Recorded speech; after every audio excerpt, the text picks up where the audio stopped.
Hi everyone, it's Mrs. Johnson. Let's make Thundercake. So I'm probably going to need to do this in probably 2, 3 different videos just to kind of show you the whole process.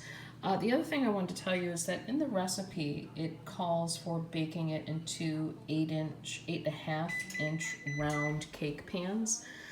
That's sort of an odd size. I've really only been able to find 8-inch or 9-inch round cake pans.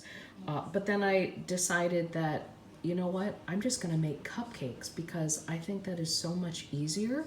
So the first thing you wanna do is you wanna get all of your cupcake liners in your pans if you are making cupcakes. And again, I think it's just easier to make cupcakes. I don't know how many cupcakes this is going to make. A lot of times a cake recipe will make 24 cupcakes. I don't have that many tins. I just have one and then I have a smaller one. So I'm just gonna start with this. And again, since I've never made this recipe, I'm not sure exactly how many it's gonna make. So we'll see as we go along. I wanna talk to you about the materials you're going to need and the ingredients in the recipe. So first of all, I have a nice KitchenAid stand mixer. It really helps with cooking and baking. If you don't have that, that's okay. Most of you probably have one of these hand mixers that you pick up and use by hand.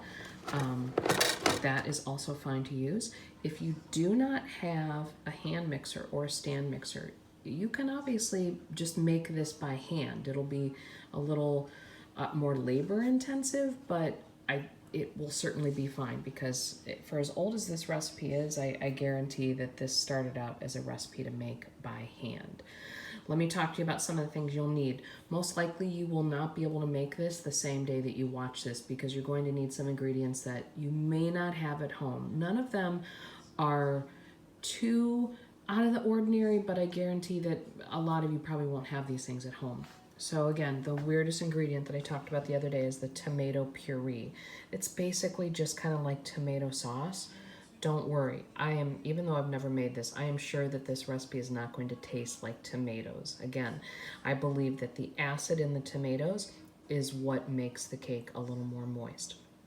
This recipe also calls for shortening. I have a stick here of Crisco. That's what shortening is.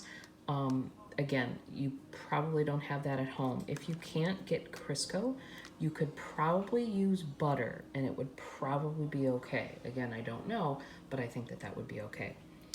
When it says to separate the eggs, these are egg whites, these are the egg yolks, because in the recipe it calls for whipping up the egg whites to make it really fluffy, and you'll see when I do mine, they're gonna get really fluffy, almost like a frosting consistency, but you do wanna separate them out.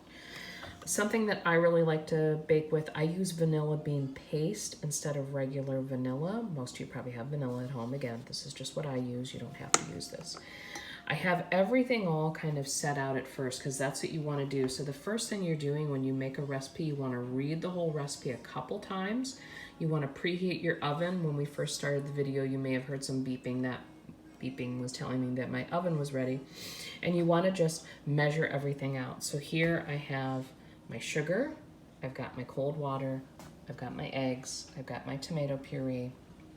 This in here is my baking soda and my salt. And then up here I have my dry ingredients.